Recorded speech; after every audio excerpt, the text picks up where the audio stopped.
बस पलटी है। करीब 10 से ज्यादा यात्री घायल बताए जा रहे हैं। निजी अस्पताल में सभी का इलाज जारी है। गोरैया कोठी से छपरा ये बस जा रही थी। गोरैया कोठी के मुस्तफाबाद में यह हादसा हुआ है। तो बड़ी खबर आपको सीवान से बता रहे हैं, जहां पर बेकाबू बस पलट गई है। तस्वीरें समाप्त की टेलीविजन स्क्रीन पर हैं। करीब 10 से ज्यादा यात्री इसमें घायल भी बताए जा रहे हैं। निजी अस्पताल में सभी का इलाज चल रहा है।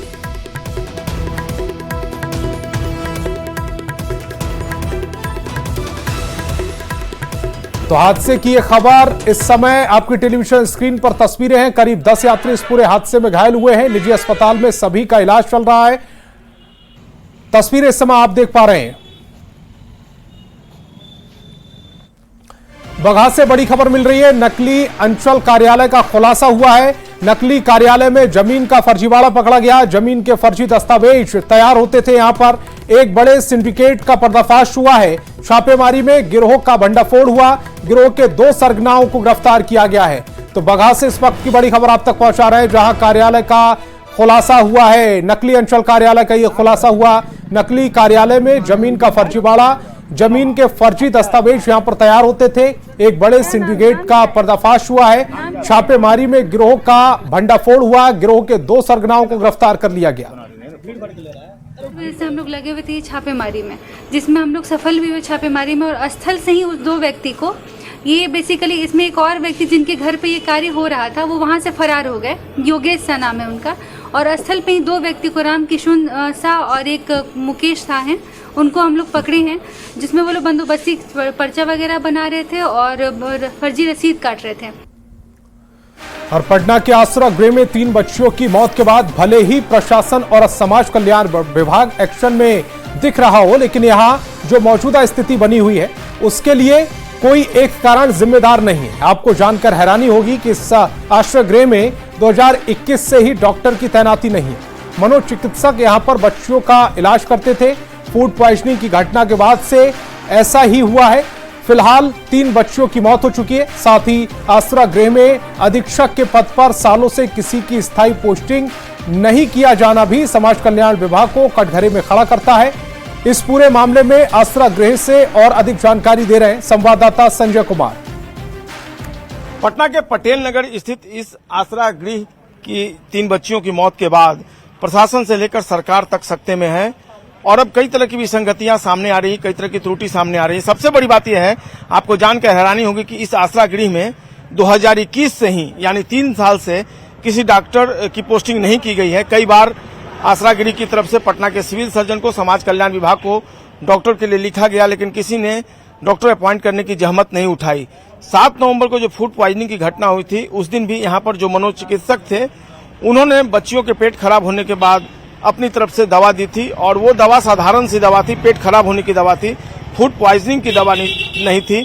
बच्चियों की मुकम्मल जांच नहीं की गई और जो मनोचिकित्सक हैं उन्होंने दवा दे दी और बच्चियां जो है उन्होंने उस दवा को खाया और उसके बाद उनकी स्थिति और बिगड़ती गई, जिसके बाद सभी को एक-एक कर पीएमसीएच में एडमिट कराया गया और 3 बच्चियों की मौत हो गई। सवाल यही है कि आखिर इस आसरा गृह में, शेल्टर होम में किसी डॉक्टर को अपॉइंट क्यों नहीं किया गया? आखिरकार समाज कल्याण विभाग क्या कर रहा था? जो यहाँ पर अधीक्षिका हैं, जिनको तत्कालीन जो एक्टिंग अधीक्षिका हैं, जिनको सस्पेंड किया गया, वो यहाँ पर गृह माता के पद पर तैनात थी। अधीक्षिका के पद पर मूल रूप से जो रियल अधीक्षिका होती हैं वो सरकारी अधिकारी होते हैं, लेकिन आज तक इस आसरा गृह में किसी अधीक्षिका की पोस्टिंग नहीं की गई। एक बड़ा सवाल समाज कल्याण विभाग के ऊपर भी है। हाइजीन की अगर बात कर लें तो समाज कल्याण विभाग का मानना है कि 125 रुपये हर महीने हाइजीन पर खर्च किया जाता है प्रति बच्चियों के हिसाब से, लेकिन जो यहाँ पर खाद्य सामग्री आपूर्ति करने वाली एजेंसी है उसका कहना है कि इतनी कम राशि में जो क्वालिटी पूर्ण जो मटेरियल है उसकी सप्लाई नहीं की जा सकती। तो कहीं ना कहीं दोषी केवल रिमांड होम में काम करने वाले लोग नहीं हैं।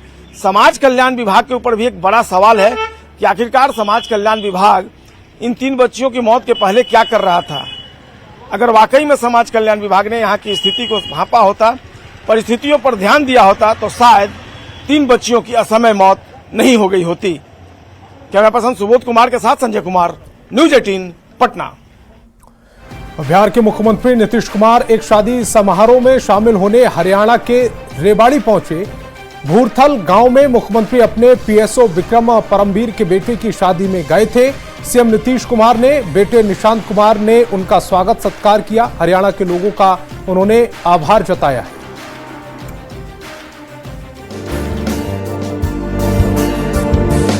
ये हैं बिहार के मुख्यमंत्री नीतीश कुमार के बेटे निशांत कुमार।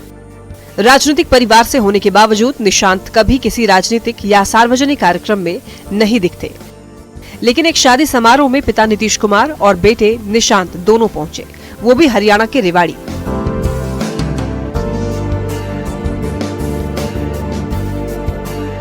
मौका था सीएम नीतीश कुमार के पीएसओ विक्रम परवीर के बेटे की शादी की। विक्रम परवीर के न्योता पर सीएम नीतीश कुमार और उनके बेटे निशांत कुमार रेवाड़ी के भूरथल गांव पहुंचे और दूल्हे को आशीर्वाद दिया।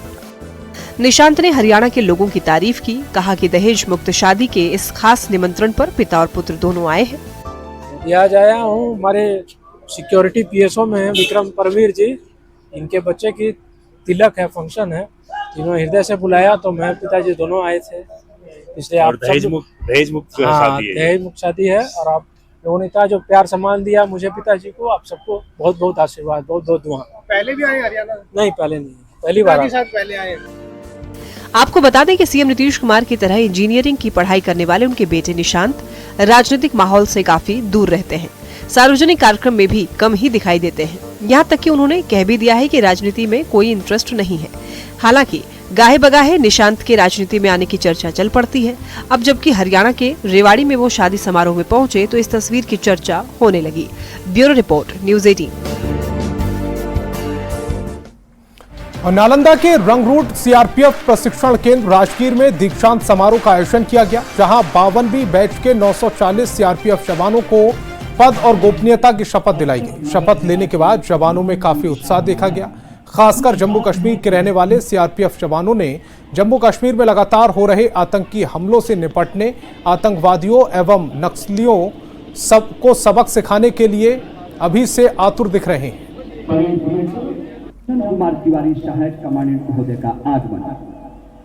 प्रशिक्षण लिया है सर, बहुत अच्छा लग रहा है। आज के दिन हमें हमारी लाइफ में सर ऐसा आया, और सीआरपी में सर हम अपने देश के लिए कुछ कर रहे हैं सर, हमें कुछ करने का मौका मिल रहा है। जैसे सर हमको प्रशिक्षण मिला है, ऐसे हमको और हमको जो अधिकारी नियुक्त किया जाएगा उसके पालन करेंगे और आगे सर हम लड़ेंगे। तो अलग अलग तरह की यहाँ पर हमें शिक्षण दिया जाता है, पूरा सिखाया जाता है कि कैसे कार्रवाई की जाए, तो ये सब कुछ हम यहाँ सीख लेते हैं और वही इस्तेमाल करते हैं। बहुत अच्छा फील हो रहा है। आज हम पास आउट हो गए हैं, इधर से हम देश रक्षा करेंगे, यहाँ से अपना तन मन धन से और अच्छे से सेवा करेंगे। मैं देश में जहाँ आतंकवाद है, नक्सलवाद है, वहाँ शांति, अमन शांति चैन लाने का कोशिश करूंगा। और मैं आगे यही युवाओं से कहना चाहूंगा कि सीआरपीएफ बहुत ही अच्छी फौज है, इसमें आए और देश को आगे ले जाने में बढ़ चढ़ के हिस्सा लें।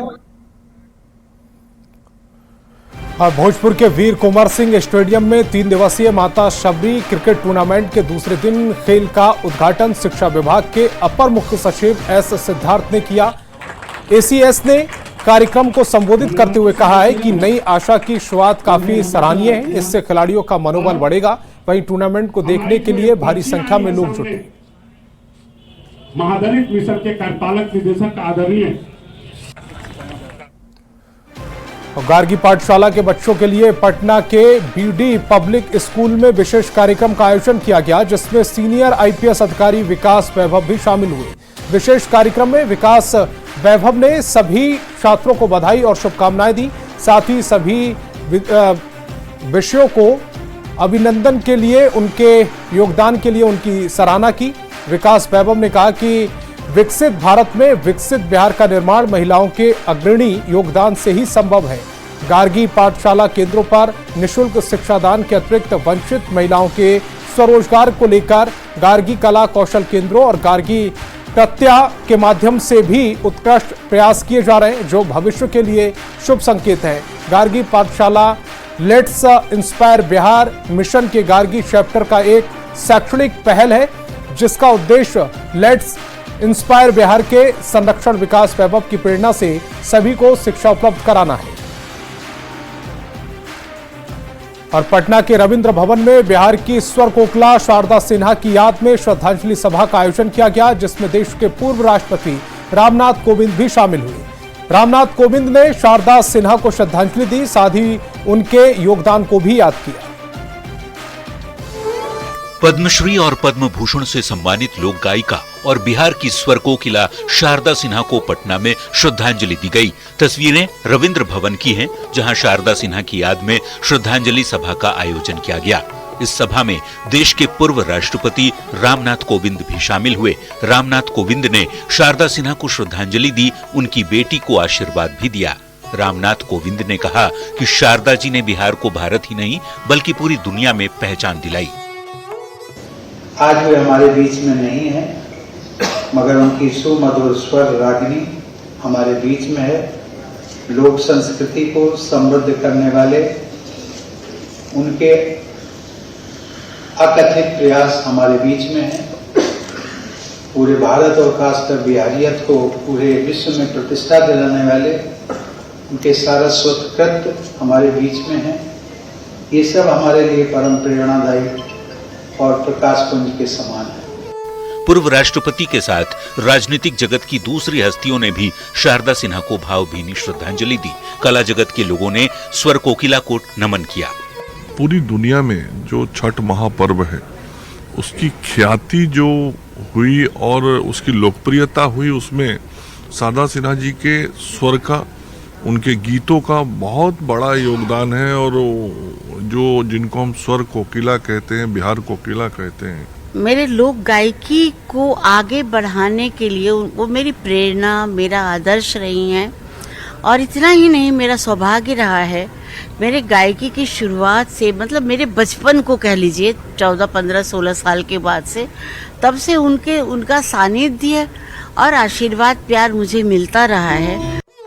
प्रख्यात लोक गायिका शारदा सिन्हा भले अब हमारे बीच नहीं है, पर उनकी कृति हमेशा हमेशा के लिए अमर है।